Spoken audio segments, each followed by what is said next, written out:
अभिवादन स्वीकार कीजिए ब्रजेश मिश्रा का। और आप देखना शुरू कर चुके हैं the debate. Bharatiya Janata party ने उत्तर प्रदेश में अपनी हार की समीक्षा शुरू कर दी है। बीजेपी के दिल्ली नेतृत्व के संगठन मंत्री BL संतोष 2 दिन तक उत्तर प्रदेश में रहे और उन्होंने हार के कारणों को अपने पार्टी के पदाधिकारियों में, उत्तर प्रदेश सरकार में मंत्रियों से और बाकी टीम से भी बात की। दिल्ली भी जानना चाहता है कि उत्तर प्रदेश में पार्टी क्यों हारी। केंद्र की ताकतवर सरकार, तमाम योजनाएं, उत्तर प्रदेश की सरकार और उनके कामकाज, इन सब को लेकर बीजेपी ये आकलन कर रही थी, राम मंदिर का निर्माण आदि विषयों को लेकर, कि उसे उत्तर प्रदेश में अच्छा मैंडेट मिलेगा। लेकिन बीजेपी को 33 सीटें उत्तर प्रदेश में गंवानी पड़ी। अब पार्टी उनके हार के कारणों की समीक्षा कर रही है और जब ये सब कुछ चल रहा है उसी बीच 10 सीटों पर फिर से मुकाबले की तैयारी शुरू हो गई है। 1-2 नहीं बल्कि 10 सीटों पर बाई इलेक्शन कभी भी अनाउंस हो सकते हैं। आज हमारी चर्चा का यही विषय है। बहन भाइयों, उत्तर प्रदेश में भारतीय जनता पार्टी को जिस हार का सामना करना पड़ा, शायद बीजेपी इसके लिए मानसिक रूप से और राजनीतिक रूप से तैयार नहीं थी। यही कारण है कि दिल्ली की गद्दी पर बहुमत आते आते रुक गया। उसका कारण बना उत्तर प्रदेश। अब जब परिणाम आए, महीने भर से ज़्यादा का वक्त बीत गया है, तो बीजेपी ने आंतरिक समीक्षा शुरू कर दी है और समीक्षा करने पार्टी के संगठन के जनरल सेक्रेटरी को भेजा गया। जिन खास मुद्दों पर उनका फोकस था, उनमें सबसे बड़ा कंसर्न था दलित मतदाताओं का, शेड्यूल्ड कास्ट कम्युनिटी का बीजेपी से एक बड़ा वोट शेयर समाजवादी पार्टी और कांग्रेस की तरफ शिफ्ट होना। जो 2014, 17, 19 और 22 में बड़ी संख्या में एक बड़ा वोट शेयर नॉन जाटो कम्युनिटी का और बाद में 19 और 22 में जाटो कम्युनिटी का भी वोट भारतीय जनता पार्टी के हिस्से में गया, लॉयन शेयर गया। लेकिन 2024 में हालात बिल्कुल बदल गए। दलित वोटों का एक बहुत बड़ा हिस्सा इंडिया अलायंस की तरफ गया और उसका सबसे बड़ा शेयर समाजवादी पार्टी और कांग्रेस को मिला। जो BSP से टूट रहा है वो अलायंस की तरफ गया। वरना 2019 में तकरीबन 19% वोट शेयर वाली बहुजन समाज पार्टी इस बार 9% वोट शेयर पे आ गई है, यानी उसके 10% वोट बटे हैं। और इसका लॉयन शेयर किसको गया है? समाजवादी पार्टी और कांग्रेस को। अब ये चिंता है, 7 मंत्री हैं उत्तर प्रदेश की सरकार में इस कम्युनिटी से, तमाम और भी दिग्गज लोग हैं, पार्टी संगठन में भी हैं।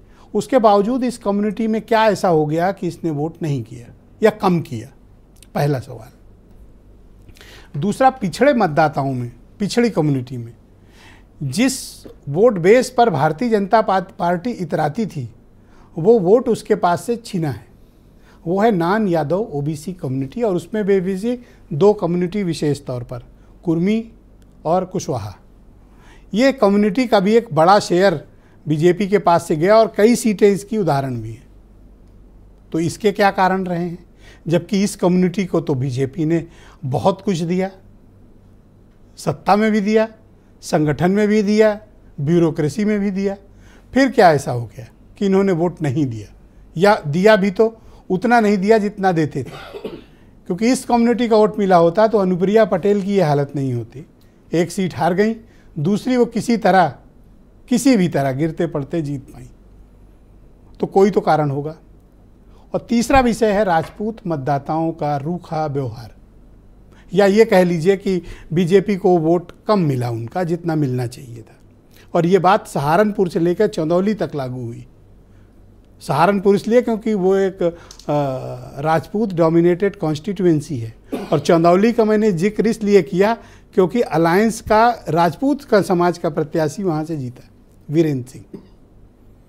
तो कोई तो कारण है कि ये कम्युनिटी, तो इन सब के साथ, इन ग्रुप्स के साथ बैठी बीजेपी के लीडरशिप बैठी और मीडिया टीम के साथ भी बैठी कि जो विपक्ष ने नरेटिव बिल्टअप किया, अब मुझे आधिकारिक रूप से नहीं पता, लेकिन इसमें आज अखबारों में और सोशल मीडिया में ऐसा है कि पार्टी ऐसा मानती है कि समय रहते मीडिया टीम उसका काउंटर नरेटिव नहीं दे पाई। तो भाइयों बहनों, जब इतनी आग लगी हो तो उसमें मीडिया टीम क्या कर लेगी और कौन सा नरेटिव वो दे देगी? जब इतने बड़े बड़े टॉप लीडर्स बोल रहे हों और उनकी बात ना कम्युनिकेट हो पाई हो, तो मीडिया टीम क्या कर लेगी? पहला विषय। अब अगला मुकाबला है 10 सीटों पर। ये 10 सीटें उत्तर प्रदेश के मिजाज की कंटिन्यूटी को तय करेंगी कि क्या जो बढ़त अपोजिशन को मिली है वो थमी या वो सिलसिला बढ़ा। और बीजेपी की राज्य सरकार के भी कामकाज का एक आकलन मोटे तौर पर होगा, क्योंकि इसमें पश्चिम से लेकर पूरब तक की सीटें हैं। एक तरीके से उत्तर प्रदेश का मिजाज पता चलेगा कि इस उपचुनाव का मिजाज क्या है। इसमें कोई दो राय नहीं है कि भारतीय जनता पार्टी में मायूसी है, गुटबाजी भी साफ तौर पर सामने दिखी है, कई ऐसे स्टेटमेंट भी आए हैं। लेकिन अब तक किसी के भी खिलाफ पार्टी में कार्रवाई नहीं हुई है, चाहे वो अनुशासनात्मक कार्रवाई हो या कोई और तरह की कार्रवाई। तो क्या बीजेपी अभी सिर्फ डायग्नोसिस करवा रही है, जांच करवा रही है अपनी कि उसे क्या बीमारी है, एक्शन बाद में होगा या फिर इसे दबा दिया जाएगा? आज चर्चा इसी विषय पर। आप कुछ बयान सुने, फिर हम आज की डिबेट को आगे बढ़ाएंगे। एक मुद्दा बार बार नहीं चलता।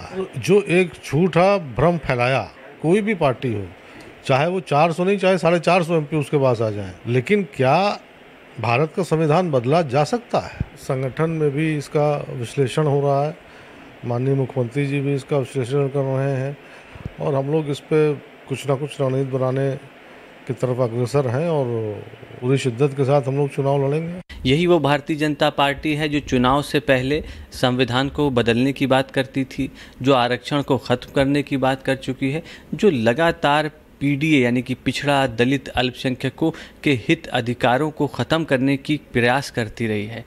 अब इस प्रकार की बेमानी बयानों से कोई, मुझे लगता है, दलित समाज में फ़र्क पड़ने वाला नहीं है।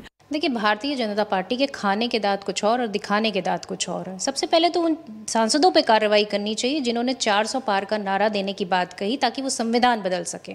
उसके बाद ही भारतीय जनता पार्टी जनता के बीच जाने की हिम्मत करे। तो बहनों भाइयों, आज की परिचर्चा को प्रारंभ करते हैं। मेरे साथ उत्तर प्रदेश में भारतीय जनता पार्टी के प्रवक्ता आलोक अवस्थी मौजूद हैं, दीपक रंजन समाजवादी पार्टी के प्रवक्ता हैं, अनिल दुबे राष्ट्रीय लोकदल से हैं, सुरेंद्र राजपूत कांग्रेस कमेटी के प्रवक्ता हैं। मेरे साथ इस कार्यक्रम का हिस्सा हैं देवकी नंदन मिश्रा जी, जाने माने पत्रकार, और वीरेंद्र सिंह जी, हमारे स्टेट हेड। आप सभी का शुक्रिया और धन्यवाद इस कार्यक्रम में मेरे साथ मौजूद रहने के लिए। आलोक जी, मैं आपसे जानना चाहता हूँ और आप कारण बताएं कि क्या आपकी पार्टी ने समीक्षा कर ली और आप उन कारणों को समझ पाए कि किस वजह से बीजेपी को इतनी करारी शिकस्त का सामना करना पड़ा? देखिए ब्रजेश जी, अगर आप आकलन करेंगे 2014, 2017 और 2022 के इलेक्शंस के वोट प्रतिशतों का, तो हम 2024 में इन तीनों चुनावों से अधिक वोट लेकर के आए हैं। हाँ, ये बात सही है कि हम 2019 में जो हमें वोट मिले थे उसको हम नहीं पा पाए हैं, लेकिन 3 इलेक्शंस जो हमने जीते हैं इस उत्तर प्रदेश के अंदर, एक लोकसभा का और 2 विधानसभा के, उनसे अधिक वोट लेकर के बीजेपी इस समय मौजूदा है। जो कारण थे, उन कारणों की समीक्षा के लिए एक टास्क फोर्स बनाई गई थी जो जिलों में गई थी। उसने अपनी रिपोर्ट जो है हमारे प्रदेश अध्यक्ष जी को भेज दी है। अब ये हमारे नेतृत्व का काम है कि उसकी समीक्षा करके किस समय उसको जहाँ पे भी कील काटे दुरुस्त करने होंगे, जो भी चीज़ें आई होंगी उस पर वो केंद्रीय नेतृत्व के साथ मिलकर के निर्णय लेगा। जहाँ तक कि हमारे राष्ट्रीय महामंत्री का प्रवास था अभी 2 दिन, वह वार्षिक प्रवास होता है संगठन मंत्री का, वो लगातार कई राज्यों में होते हुए आए हैं, उत्तर प्रदेश आए और उसके बाद फिर वो अन्य राज्यों में भी गए। यहाँ पर कोर कमेटी की मीटिंग उन्होंने ली, जिसमें माननीय मुख्यमंत्री जी, दोनों डिप्टी सीएम, प्रदेश अध्यक्ष जी और संगठन महामंत्री थे। उसके साथ साथ उन्होंने अन्य वर्गों की भी मीटिंग ली है।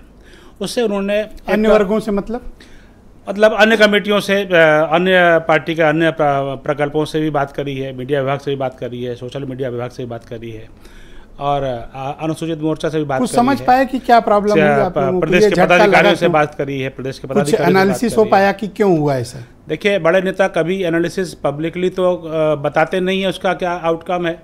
वो जो मरम्मत करनी होगी, जहाँ पर उनको कमी दिखेगी उसको पार्टी ठीक कर लेगी।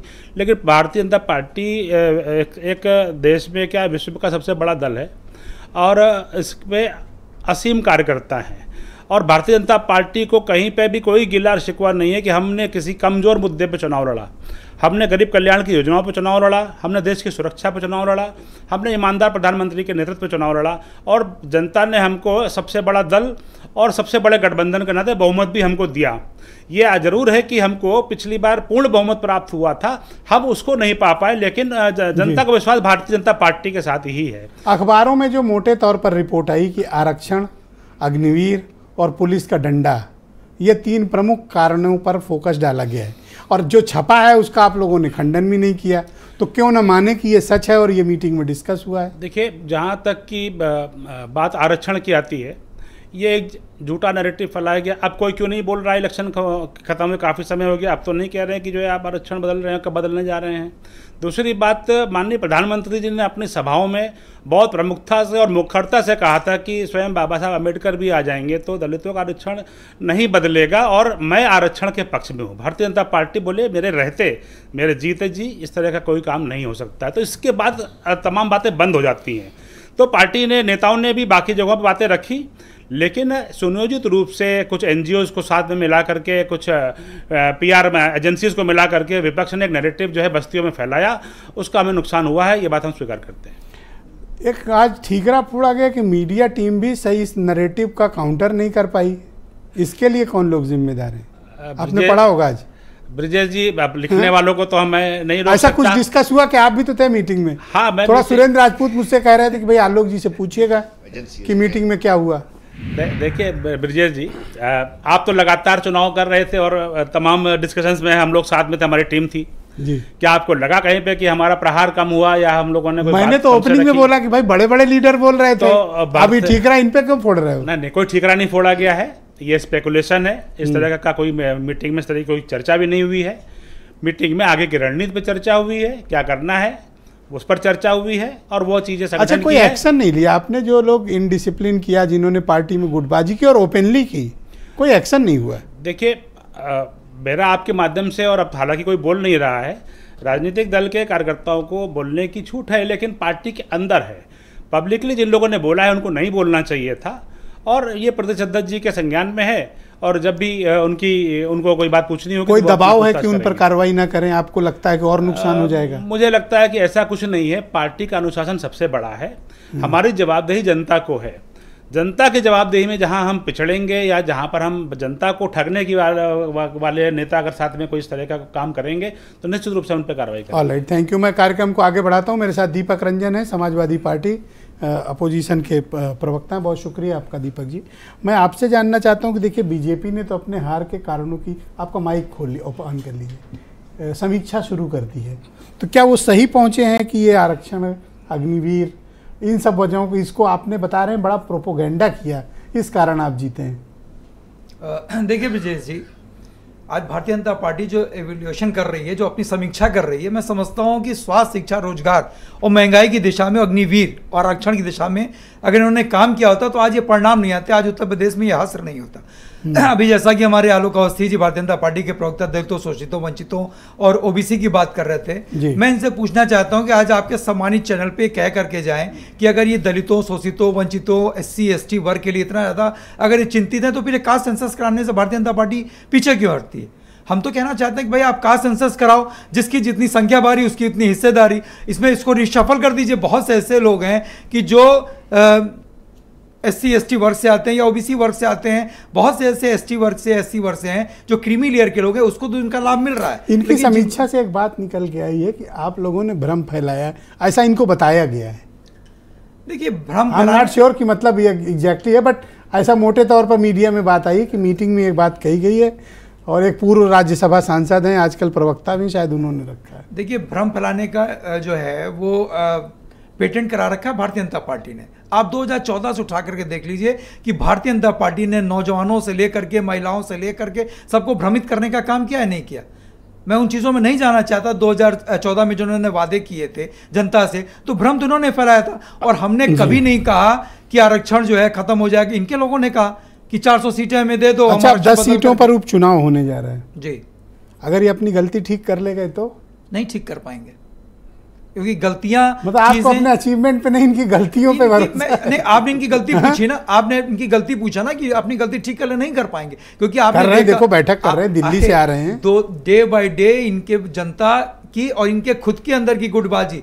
आज से पहले आप बता दिए कि किसी ने इतना मुखर होकर के बोला हो, किस तरीके क्या उसके खिलाफ कार्रवाई, ये इनकी अपनी अनुशासन समिति है, जो करना हो करे। आज के दायरे में रविंद्र, आप पूर्वांचल से उठा के देख लीजिए, रविंद्र कुशवाहा जी ने किसके ऊपर आरोप लगाया, ज्योति निरंजन जी ने किसके ऊपर आरोप लगाया, संजीव बालियान जी ने किसके ऊपर आरोप लगाया। तो आपको सूट करता है ना, इनके यहाँ गुटबाजी हुई आपके लिए सूटेबल है। तो वही तो मैं कह रहा हूं कि गुटबाजी अब देखिएगा और बढ़ेगी और ये लोग हिम्मत नहीं जुटा पाएंगे। खैर हमें इनके अनुशासन समिति से कोई लेना देना नहीं है, लेकिन मैं कहना चाहता हूं विजय जी, आज से पहले कभी आपने सुना हो कि भारतीय जनता पार्टी में ऐसी गुटबाजी दिखी हो या कभी ऐसा कुछ हो? ऑलराइट, शुक्रिया आपका, बहुत धन्यवाद बहनों भाइयों। मैं इस कार्यक्रम में सुरेंद्र राजपूत जी को आमंत्रित करता हूं, कांग्रेस कमेटी के प्रवक्ता हैं। सुरेंद्र जी, स्वागत आपका। जब से बीजेपी ने यहां समीक्षा बैठक उत्तर प्रदेश में शुरू की है और अपने हार के कारणों का विश्लेषण किया है, तब से लोग बता रहे हैं आप काफ़ी परेशान हैं।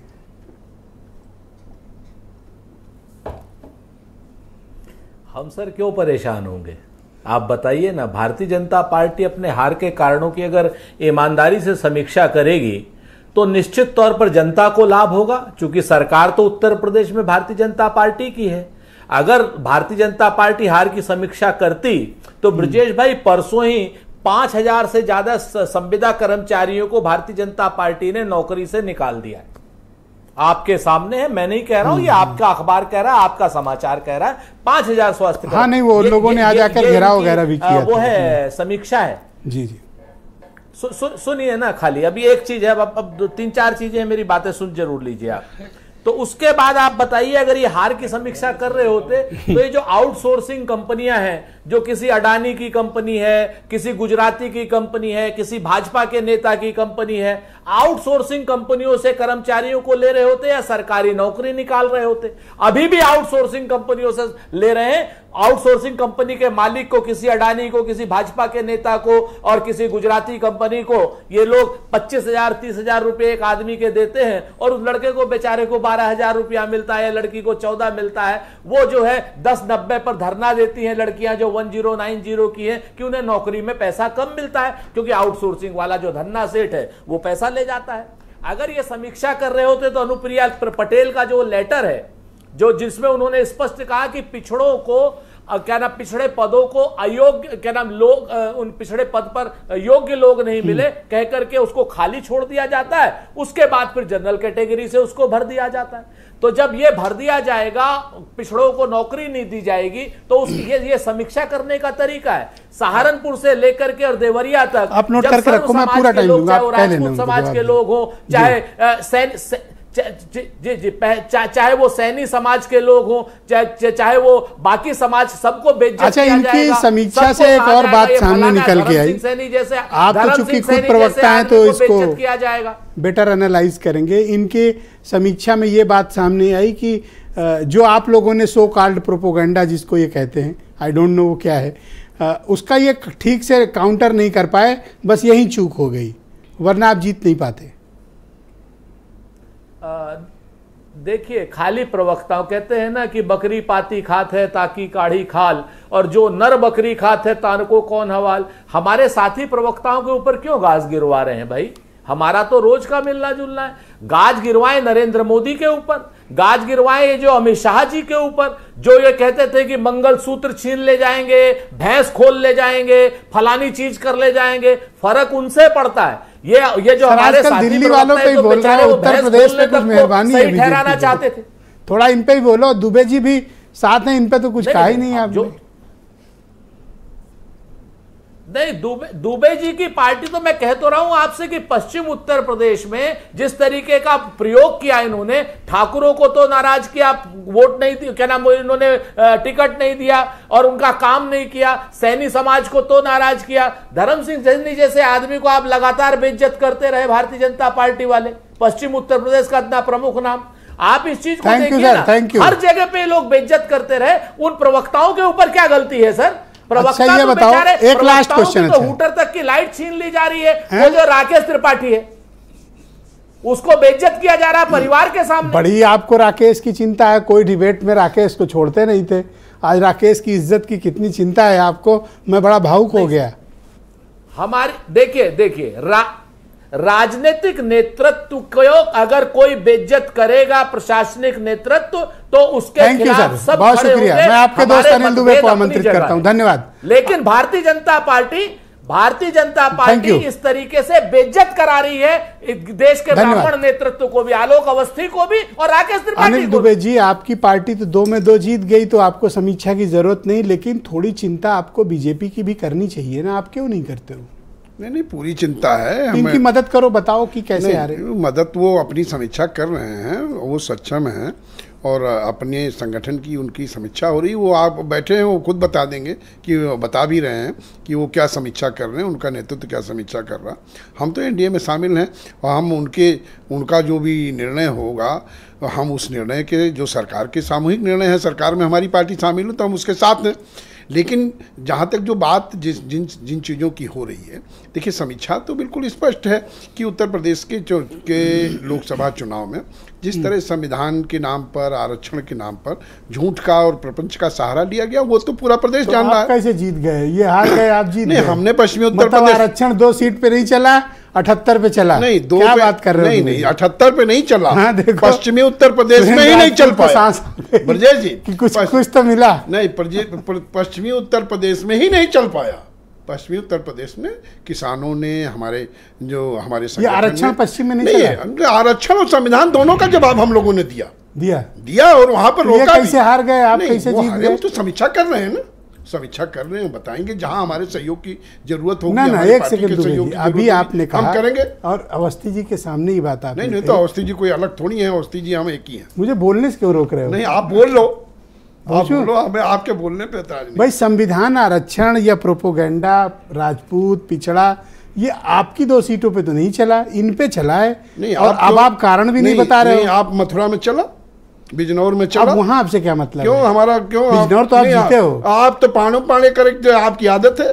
अरे भाई, हम पूरे उत्तर प्रदेश में हमारा संगठन है और पश्चिमी उत्तर प्रदेश में व्यापक है। हमारे नेता ने 60 जनसभाएं की थी, 17 रोड शो किए। एक सीट बीजेपी को नहीं जिता पाए, अपनी 2 जीत के निकल गए। नहीं जीते। अब ब्रजेश जी, वो बात बीजेपी की नहीं है, बीजेपी और हम एक हैं, एनडीए एक था। लेकिन आप पश्चिमी उत्तर प्रदेश में चलिए, गाजियाबाद पश्चिम में आता है, मेरठ पश्चिम में आता है, पश्चिम में आता है। आप गिनते जाओ, आप क्योंकि सवाल बार बार इस बात को करते हो। अब चाहे जिस वजह से आप सुन लो, लेकिन आप इसमें उकलाने की जरूरत नहीं। देखो, वो हारे हैं तो मैं उनके लिए कारण जानना चाहता हूं। नहीं हारे, हम सब लोग हारे हैं, उसमें कोई नहीं हारे, निकल गए ना। हम तो अपनी 2 का, फिर आप ये कहें हम 2 लड़े, हम जीते, हम और लड़े होते और भी जीत जाते। आप पूछने क्यों नहीं दे रहे हो? नहीं, आप पूछ लो। आप ये बताओ कि आरक्षण, दलित, पिछड़ा, राजपूत, ये आपकी सीटों पे नहीं चला और बगल में मुजफ्फरनगर थे, वहां चला।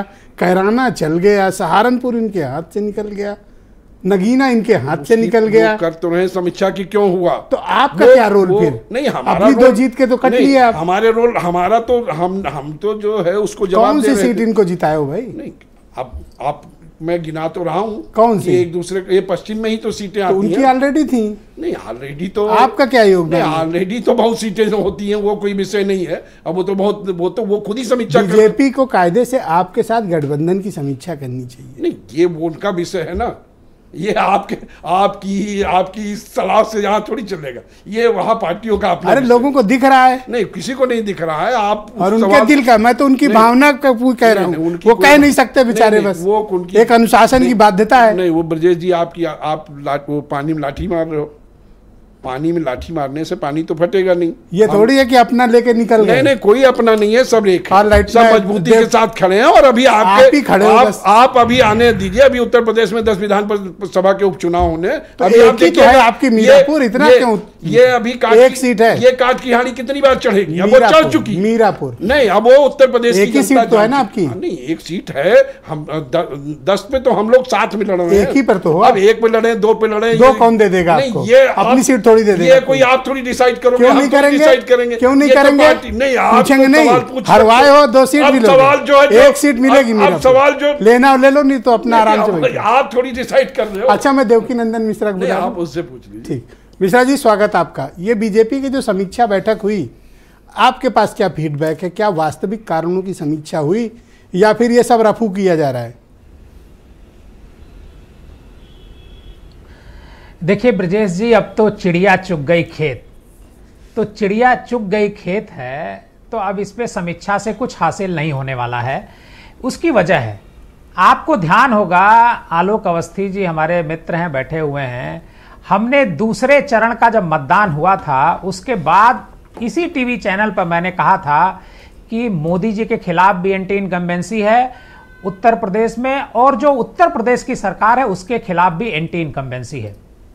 आलोक जी मुझसे नाराज हो गए थे उस दिन, और अगर उसी दिन समीक्षा हो गई होती, नाराज होते मुझसे, लेकिन अगर जाकर के पार्टी के भीतर उसी दिन समीक्षा कर लिए होते तो शायद 4 चरण में मामला कुछ ठीक हो गया होता।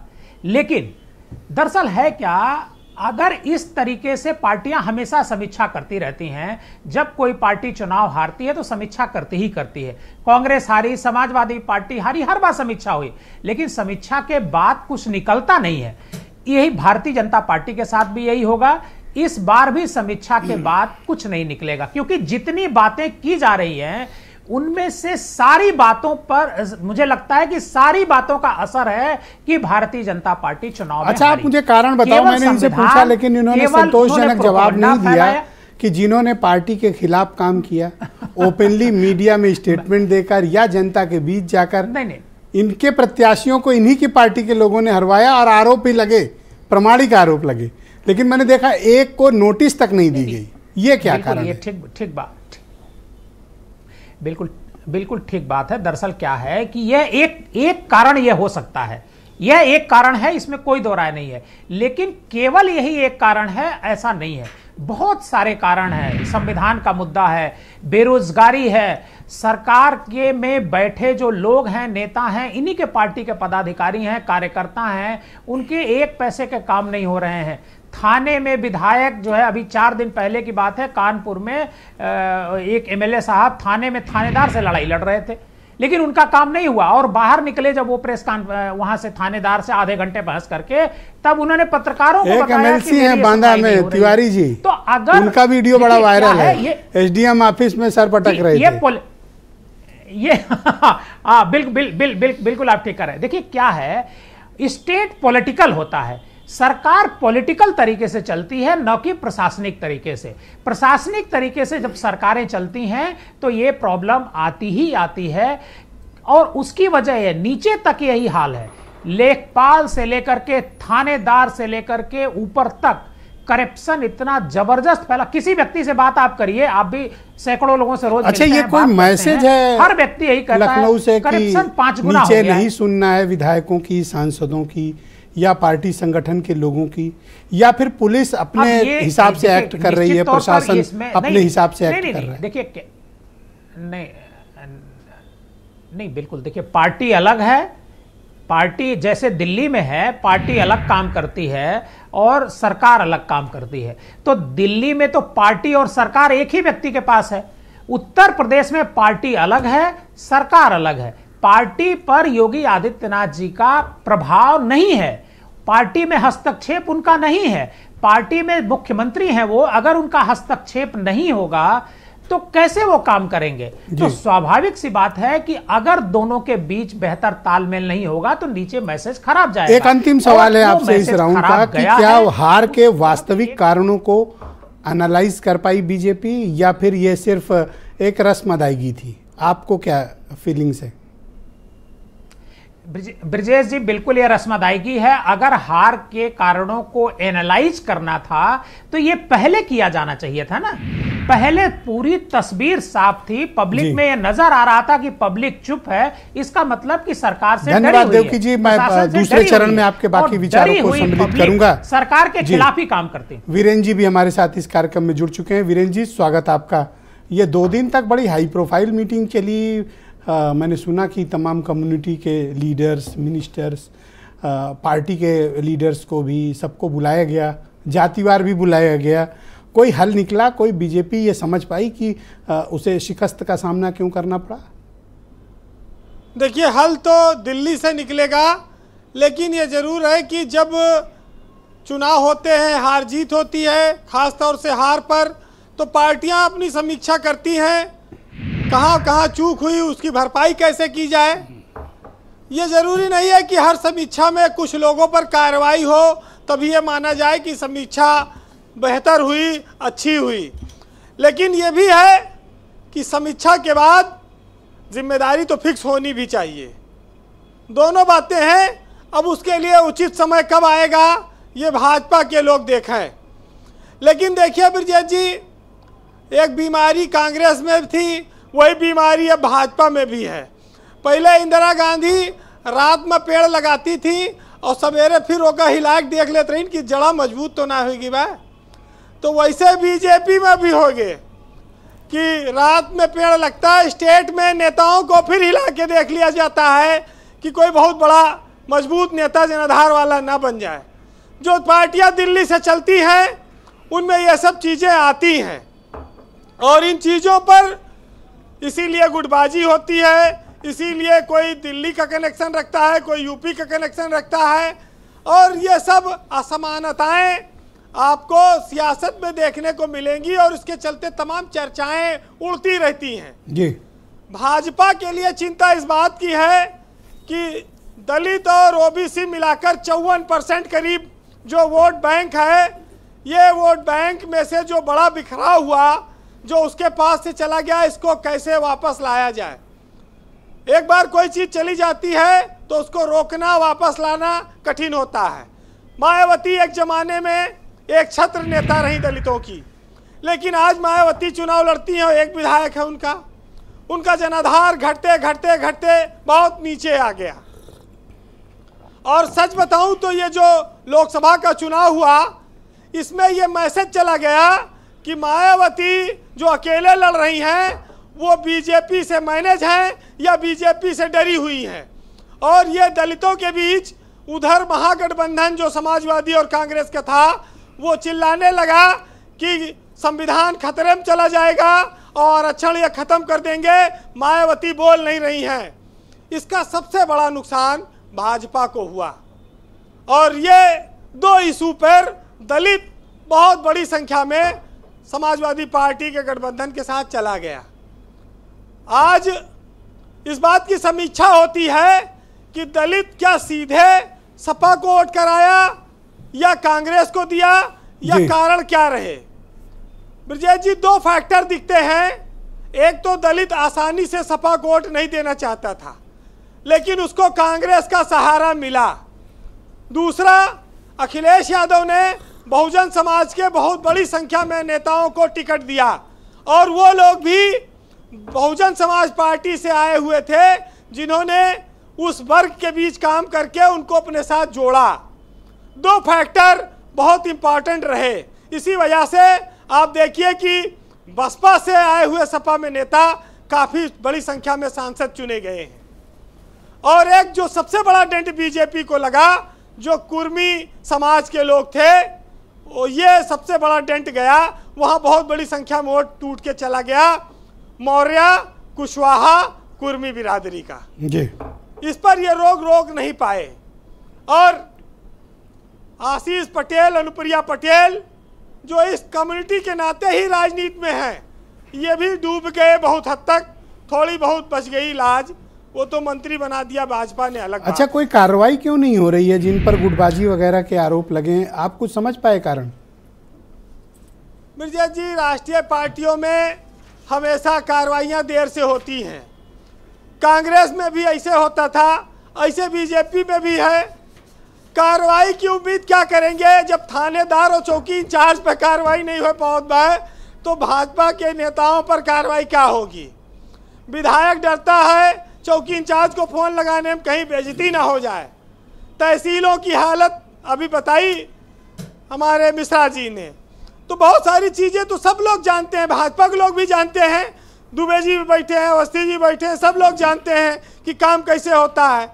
लेकिन बार बार प्रत्याशी का रिपीट होना, सरकारी तंत्र में अफसरों का हावी होना, थानों और तहसीलों पर मनमानी होना, ये सब बीजेपी के हार के बहुत बड़े कारण रहे हैं और ये हर मीटिंग में उनके सामने आएगा जो आज हम लोग ये कह रहे हैं।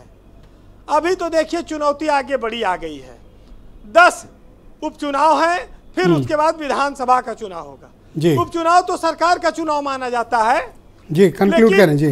घोसी में देखिए भाजपा हार गई थी, वहां भी दलित चला गया सपा के साथ, वहां पर हार गए और उनके दारा सिंह चौहान को फिर भी इन्होंने मंत्री बनाया। तो जो बार बार जिद करके लोगों को बनाया जाता है उसका भी खामियाजा भाजपा को भोगना पड़ा।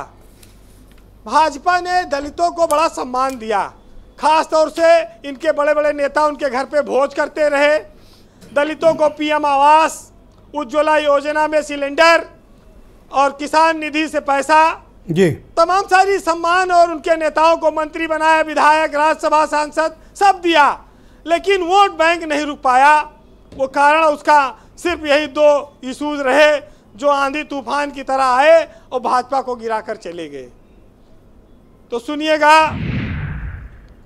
कि सब भरम है, भरम की बात न कर, अब किसी के कर्म की बात न कर, और जिनसे फैला है जहर नफरत का, ऐसे दरो हरम की बात न कर, और चीथड़ों में ही कोई मर गया मंदिर वालों, तुम तो मखमल से सजाते रहे पत्थर अपना, और इसको एक निर्धन की झोपड़ी में रख देना, रात भर सिसकता है जो दिया शिवाले का। बहुत शुक्रिया वीरेंद्र जी, आपका बहुत बहुत धन्यवाद हमारे साथ जुड़ने के लिए, ग्राउंड जीरो से अपने इनपुट, फीडबैक और पॉलिटिकल ऑब्जर्वेशंस हम तक पहुंचाने के लिए। बहनों भाइयों, डिबेट का दूसरा चरण प्रारंभ करते हैं और मेरे साथ बीजेपी के प्रवक्ता आलोक अवस्थी मौजूद हैं। इनके साथ ढेर सारे सवाल हैं, इनके ऊपर बहुत गंभीर सवाल विपक्ष ने उठाए हैं। ये जो चुनौतियां आपके सामने आलोक जी अभी प्रस्तुत हुई हैं, विशेष तौर पर कम्युनिटी के वोटिंग पैटर्न ने, ये आपकी पार्टी को बहुत बड़ा झटका दिया है। क्या आप सच देखकर भी अनदेखा कर रहे हैं? ब्रजेश जी, हमको सभी वर्गों का वोट मिला है। यह कहना गलत होगा कि हमको किसी वर्ग ने हमको वोट आउट नहीं किया है। कहीं पे कम हुआ, कहीं पर ज़्यादा हुआ है, वो हम उसको ठीक कर लेंगे, वो कोई बहुत बड़ी बात नहीं है। सबसे बड़ी बात यह है कि हमारा 2014, 17 और 22 के वोट परसेंटेज से हमारा परसेंटेज अधिक है, और हम अभी लगातार हम बढ़ रहे हैं। हमारे पास सक्षम नेतृत्व है प्रदेश के अंदर और देश के अंदर भी। देश के अंदर जो चुनाव हुआ है, विपक्ष ने जिस तरह का एक भ्रामक प्रचार करने का प्रयास किया, आज भारतीय जनता पार्टी सरकार है, काहे की जीत आपकी हो गई है। विपक्ष में आप पहले भी बैठे थे 10 साल, 5 साल और बैठेंगे, तो जीत तो वो होती है कि सरकार आप बदल देते हो, सत्ता में आपका प्रधानमंत्री हो जाता। ब्रजेश जी, मैं 2-3 चीज़ों का जवाब देना चाहूँगा, जो कि सपा, कांग्रेस और स्वयं देवकी नंदन जी की भी जो है हमारे साथ डिबेट में कुछ ना कुछ बिंदु बनी जाता है उनका। उन्होंने एक बात कही कि पार्टी और सरकार को अलग बता दिया। मुख्यमंत्री जी के बारे में भी कह दिया गया कि जो है उनकी सुनी नहीं जाती। यह बेहद गलत आरोप है। भारतीय जनता पार्टी की ही सरकार है, उस सरकार के, और हमारी पार्टी के ही नेता योगी आदित्यनाथ जी उस सरकार के मुखिया हैं। जो कोर कमेटी है उसको जो सब सर्वोच्च निर्णय लेती है हमारे उत्तर प्रदेश के अंदर, योगी आदित्यनाथ जी उस कमेटी में भी हैं, और जो भी बात रखते हैं पार्टी उसको मानती है। तो अलग देख करके देखना और वार कर देना यह उचित नहीं है। जहाँ तक कि कांग्रेस की बात है, 10 साल की आपने एंटी इनकम्बेंसी की बात की देवकी नंदन जी, तो 10 साल कांग्रेस सरकार में रहने के बाद एंटी इनकम्बेंसी में 44 सीटें पहुंच गई थी। भारतीय जनता पार्टी 10 साल की सरकार चलाने के बाद एंटी इनकम्बेंसी के बाद भी सबसे बड़ा दल बनी है, 240 सीटें लाई है और फिर सरकार में आई है। तो यह जो एक तरह से देखना और एक कॉर्नर करना भारतीय जनता पार्टी को खाली एक शब्दों के जाल में, ये आंकड़ों को भी नहीं भूलना चाहिए। 13 राज्यों में कांग्रेस का खाता नहीं खुला है। 3 विधानसभा के चुनाव भी साथ साथ हुए हैं लोकसभा के अंदर, आंध्र प्रदेश, सिक्किम और आपका उड़ीसा में भारतीय जनता पार्टी की पूर्ण बहुमत सरकार बनी है, पहली बार बनी है। आंध्र प्रदेश में एनडीए का सरकार बनी है, सिक्किम में एनडीए की सरकार बनी है, कांग्रेस का वहां पे कहीं पे राज नहीं आया है। तो यह एक लंबा चढ़ाना कि कांग्रेस बहुत बड़ी पार्टी है, उसने बहुत परिवर्तन कर दिया है, तो ये जो मैंने आपको आंकड़े दिए हैं इसका जवाब कांग्रेस के प्रवक्ता दे देंगे। एक सवाल ये भी है ना कि एक आवाज आ रही है, चाहे बीजेपी कार्यकर्ता देख लें, मिनिस्टर्स देख लें, मेंबर ऑफ पार्लियामेंट देख लें, और विशेष तौर पर विधायक, कि उनकी सुनी नहीं जा रही है जिलों में, थानों में, तहसीलों में, और ऐसे कई उदाहरण सामने हैं। ये नहीं सुनी जा रही है की आवाज़ बहुत तेज गूंज रही है। आप लोग सुन पा रहे हो नहीं? अगर पार्टी की नहीं सुनी जा रही होती और पार्टी के नेताओं की नहीं सुनी जा रही होती, तो पिछले 2014 के बाद से 24 के चुनाव, 22 के चुनाव तक भारतीय जनता पार्टी ने सारे दलों को कैसे धूल चटा रखा था। सब मिलके तो आते थे लड़ने के लिए, धूल चटाता थे ना। अगर हमारे सरकार की नहीं सुनी जा रही होती, परसेप्शन ये जाता कि कार्यकर्ताओं की नहीं सुनी जा रही, तो सारे इलेक्शंस क्यों हार गई है? पंचायत का चुनाव हारे, नगर निगम का चुनाव हारे, लोकल बॉडी चुनाव हारे, विधानसभा हारे, सन लोकसभा हारे, एक 24 के चुनाव को नहीं। मतलब ये बात फिजूल की है, लोग बेवजह कह रहे हैं कि नहीं सुनी एक बात मैं सुनी जा रही है। मैं एक बात समाजवादी पार्टी की नेता का जवाब दे दूं, फिर समय नहीं देंगे आप, मुझे पता है कि देखिए उन्होंने बहुत आरक्षण की बात कर ली है। दलित महापुरुषों के नाम पे बने संस्थान और जिलों के नाम किसने बदले थे? समाजवादी पार्टी ने बदले थे। समाजवादी पार्टी के जो जिनको कहा जाता था कि वो मुख्यमंत्री के बराबर कद है, आजम खां, बाबा साहब अम्बेडकर पे आरोप लगाया था कि वो जमीन कब्जा करते हैं, उनके अनुयायी उनकी मूर्ति रख करके, और जहां पे बाबा साहब उंगली उठा रहे होते हैं वहां कब्जा कर रहे होते हैं। तो ये किस तरह का दोहरा आरक्षण है? अच्छा, समाजवादी पार्टी की सरकार के समय पे आलोक जी, एक बस 10 सेकंड, समाजवादी पार्टी की सरकार में आरक्षण के ऊपर सबसे बड़ा अपराध समाजवादी पार्टी ने किया, प्रमोशन में आरक्षण खत्म एक सवाल ले लो, को नीचे बहुत इंटरेस्टिंग सवाल है आपकी तरफ से, मैंने इनसे कड़ी पूछताछ की। ठीक पूछा? हाँ मित्र है, हमारे सहयोगी दल हैं। ये कौन से सहयोग किए हैं आपको? नहीं, इनके नेता हमारे मंचों पे रहे हैं, हर जगह। कौन सा सहयोग मिला आपको? मुझे 2 सहयोग इनके बताओ। देखिए विजय जी, ये चुहल की बात अलग है। नहीं, अच्छा, कौन सी राजनीतिक दलों के नेता आपस में मिलते हैं और सहयोग करते हैं। अब उसमें आपको कोई उसमें कोई पैमाना तो है नहीं कि इतने ग्राम का सहयोग हो या इतने का नहीं हुआ। ये तो 100 ग्राम लेके निकल गए। नहीं, पश्चिम में जो इनके दल का, ये आपके काम आए कि नहीं आए? निश्चित रूप से हमारा सहयोगी है, हम सम्मानित है, क्यों नहीं काम आएंगे? सम्मानित नहीं, काम आए कि नहीं? नहीं, काम आए। देखिए ये मत करिए, ये उचित नहीं है। सम्मानित नेता है। मैं तो समाजवादी पार्टी से पूछूंगा, हमारे प्रवक्ता है, ये अपने सहयोगी दलों को क्यों संभाल कर रख पाए? ये कह रहे हैं देखो हमारा तो सब ठीक है, बट ठीक है आप प्रोपेगेंडा फैला के जीते हो। ये अभी भी अपनी कमियों पे काम नहीं कर रहे हैं। देखिए प्रोपेगेंडा ही किया है। विजय जी, भारतीय जनता पार्टी के प्रवक्ता ने आज एक बात बड़े साफगोई से कह दी कि भारतीय जनता पार्टी की सरकार ये जनता की सरकार नहीं है, और ना ये जनता के लिए सरकार। अभी चिल्ला के श्यालोक अवस्थी जी कहते हैं कि भारतीय जनता पार्टी की सरकार है।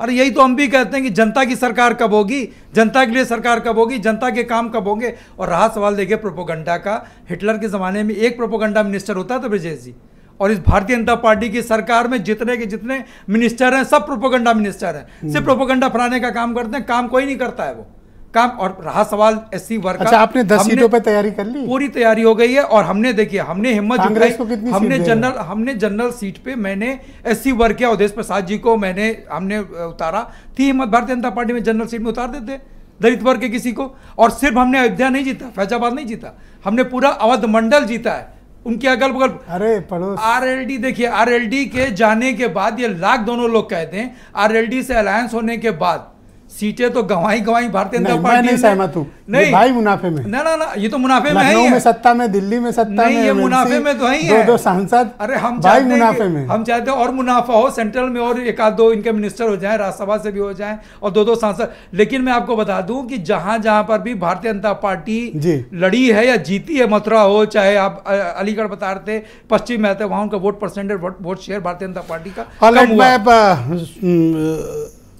सुरेंद्र राजपूत जी मेरे साथ मौजूद हैं, कांग्रेस के प्रवक्ता हैं। सुरेंद्र जी, अभी आलोक जी ने बहुत स्पष्ट रूप से कहा कि भाई कांग्रेस का जो परफॉर्मेंस है वो कोई बहुत अप टू द मार्क थोड़ी है कि आप हारने के बाद जश्न मना रहे हो। सर अब ये इनका मानना है आलोक अवस्थी जी का, ये तो अपने आप में सच है कि हम लोग 54 से 100 पे गए हैं। अब इनको अगर हमारी बढ़ोतरी दुगनी नहीं दिखाई दे रही है, और अपनी अल्पमत की सरकार जिसको ये लोग ये कह रहे थे कि अब की बार 400 पार की जगह छोड़िए 240 पार नहीं होने में दिक्कत आ गई। और जो सबसे बड़ी बात है, भी आलोक अवस्थी जी कहते हैं भाजपा की सरकार है। अरे नरेंद्र मोदी खुद ही कह रहे हैं कि एनडीए की सरकार है। नरेंद्र मोदी जी को तो अब संविदा पे रख लिया एनडीए के दलों ने, चाहे वो लोकदल वाले आपने तो अपनी पूरी पार्टी को आउट। सर एक सेकंड रुक जाओ, आपके बारे में बोलने नहीं दिया ना, मैंने बोलने नहीं दिया आपके बारे में। आपको देंगे सर, लास्ट में 20 सेकंड मिलेगा। हाँ कंटिन्यू सर, आप कंटिन्यू बोले। तो हाँ, चाहे वो टीडीपी वाले हो, जनता दल यूनाइटेड वाले हो, पवन कल्याण हो या चिराग पासवान हो या मांझी हो, सब लोगों ने मोदी जी को संविदा पे रखा हुआ है। परमानेंट प्रधानमंत्री है या नहीं? वो रोज पूछ के जाते हैं भैया आज रूस चला जाओ, उपचुनाव भैया आज चला जाओ इटली, लड़ोगे आप बात समझिए। जी जी 10 की 10 सीटें लड़ेंगे, 10 की 10 सीटें जीतेंगे। इंडिया गठबंधन चट्टान की तरीके से एक है। हमारा राष्ट्रीय नेतृत्व तो फैसला करेगा कि किस दल का चुनाव चिन्ह कहां होगा, लेकिन इंडिया गठबंधन 10 की 10 सीटें लड़ेगा। मैंने कहा कि 10 की 10 सीटों पर कंप्लीट हो जाने, कहीं पर समाजवादी पार्टी का चुनाव चिन्ह होगा, हाँ, कहीं पर चुनाव चिन्ह समाजवादी पार्टी का होगा, कहीं पर चुनाव चिन्ह कांग्रेस। दुबे जी ने 2 सीटों पर क्लेम किया है। नहीं है कांग्रेस के पास तो 7 member of parliament, 6 member of parliament हैं। आपको भी तो कुछ क्लेम करना पड़ेगा ना। देखिए दुबे जी हमारे सम्मानित साथी हैं। हम तो चाहते हैं दुबे जी जो हैं एमएलसी बने और कम से कम राज्य सरकार में कैबिनेट मंत्री का दर्जा प्राप्त करें। ये बाकी चक्करों में ना पड़े तो क्या फायदा बेवजह। और दुबे जी दिल्ली से बात करें या लखनऊ से, क्या वो आपसे पूछ के पॉलिटिक्स करें? और इन्होंने नहीं, बिल्कुल नहीं, हमारे बड़े भाई हैं। और इन्होंने पश्चिम उत्तर प्रदेश में खूब लाभ जैसे जयंत जी ने लिया, वैसे दुबे जी लखनऊ में अच्छा सर, अब रुक जाओ प्लीज। और बाकायदा लाभ देने का काम जयंत जी ने नहीं किया। ये क्या तो बोले जा रहे हैं? हो गया सर, हम चुप हो गए। अब वो क्या तो बोले जा रहे हैं? वो जो बोल रहे हैं उससे उनको बोलने नहीं दीजिए। आप बताओ, आप क्या सवाल कर रहे हो? मेरा सवाल तो ये है कि क्या दुबे जी नहीं चाहते क्या ब्रजेश भाई? आप पंडित अनिल दुबे को नहीं चाहते कि वो मंत्री बने? मैं सर माला पहनाने वाला पहला आदमी हूंगा अगर इन्हें कोई पद मिला तो। पहला आदमी। आप तो बाद में आएंगे सर, मैं पहले माला पहनाऊंगा। सपोर्ट कीजिए सर। पर आप वो नहीं कह रहे हो ना, आप इनको पर तंज कस रहे हो ना, तो लगे हाथ जवाब भी ले लो। अब ये कह रहे हैं कि हम नहीं, कोई तंज नहीं कस रहे, जिम्मेवारी से कह रहे हैं कि हम चाहते हैं कि पूर्वांचल से भी लोकदल प्रतिनिधित्व दे। अभी आपको देगा भाई, ये आपके गम में दुबले हो रहे हैं, अपने लिए फिक्रमंद है। नहीं, चलिए उनकी शुभेच्छा है और हमारी भी शुभेच्छा उनके साथ है वो कि वही सब जो कुछ वो हमारे लिए चाहते हैं वो कांग्रेस पार्टी उनके लिए करे। लेकिन जहां तक अभी एक विधायक कैसे कर देंगे? अरे चलो, अब दूसरे कहां से, इधर से कुछ बात कर लेंगे, जहां से आप लिए थे यहाँ से कुछ संपर्क कर लेंगे, वो अलग विषय है। हाँ। लेकिन सवाल ये है कि अब देखो अगला मुकाबला, सीरियस नोट पे अपन आते हैं। ये बताओ अगला मुकाबला देखो, अब तो बाई इलेक्शन का है। अगर बाई इलेक्शन में बीजेपी रोक पाई इस गठबंधन को, देखिए तभी बीजेपी आगे 27 में मनोबल रहेगा।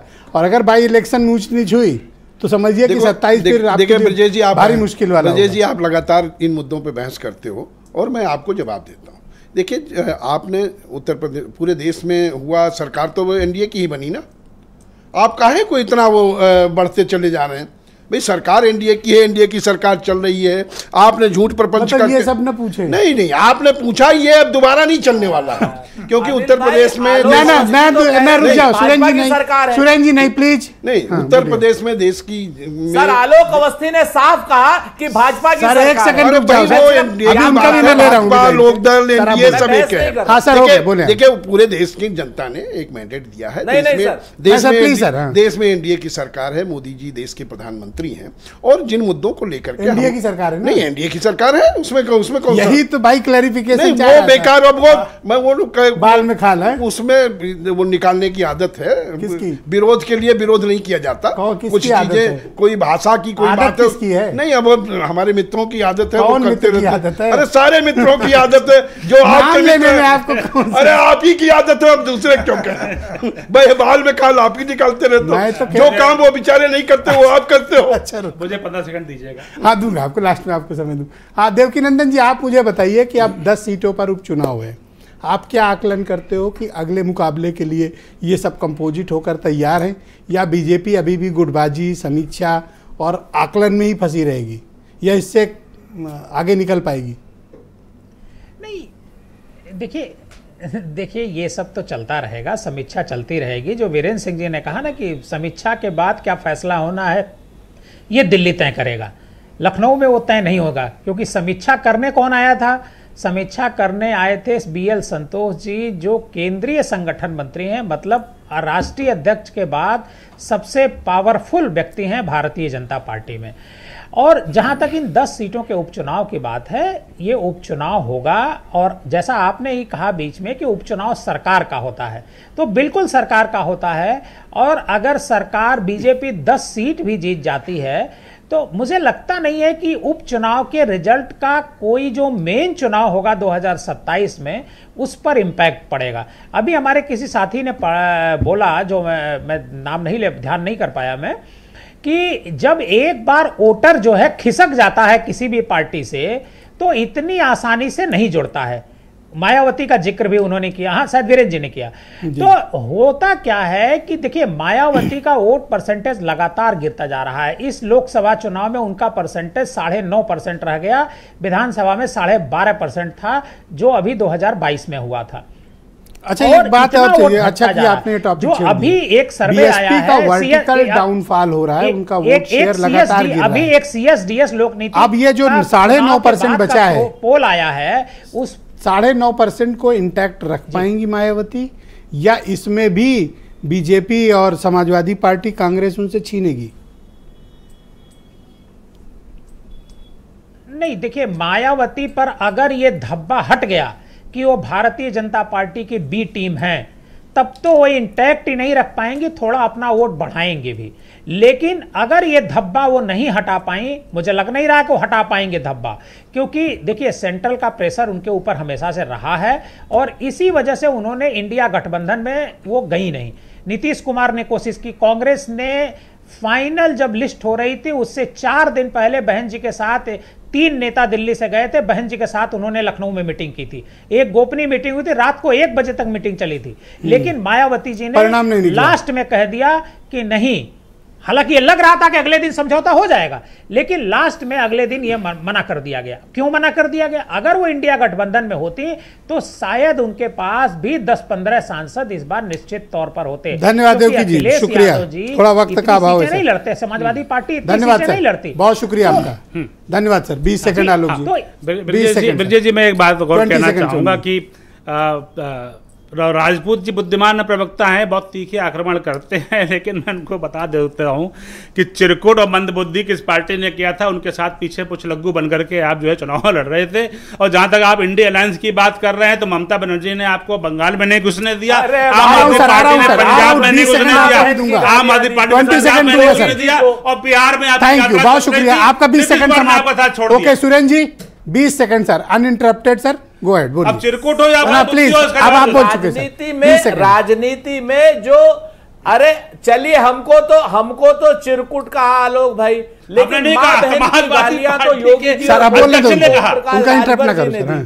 और एक बात सुनिए, और बेदी राम जैसे आदमी से डिग्रियां जो है बंटवाई ओम प्रकाश राजभर जी ने, नौकरियां भी कही कि भैया नौकरी भी ये जुगाड़ कर देगा। ऐसे लोगों को जो आपको मां बहन की गालियां देते हैं, उनको आप बहुत बहुत धन्यवाद सर, बहुत शुक्रिया सर। समय समाप्त हो गया, आप सबका धन्यवाद सर, बहुत शुक्रिया, बहुत बहुत धन्यवाद मेरे साथ जुड़ने के लिए और आज के विषय पर अपनी ओपिनियन प्रस्तुत करने के लिए।